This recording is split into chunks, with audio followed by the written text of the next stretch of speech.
দেখো আলুগুলো সব এ করে নিয়েছে, আলু আর শাকার কম দিয়ে। একটা সিমও চলে এসেছিলো, দেখো কি কাণ্ড আমার, দেখো ছি ছি, ছুঁই পেয়ে পাচ্ছি না। কিন্তু বেশ তাড়াতাড়ি হয়ে গেল না ব্যাপারটা। তোমরা ট্রাই করতে পারো কিন্তু। বাড়িতে বকা খাবে গুরুজনের কাছে, বাট আমি একাই থাকি তো, তো আমার কোনো ব্যাপার না, কেউ দেখেনি। শাশুড়ি মা থাকলে বকতো।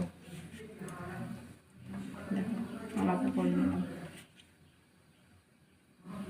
ডান গাইস, তোমরা চাইলে করতে পারো, দারুণ আইডিয়া।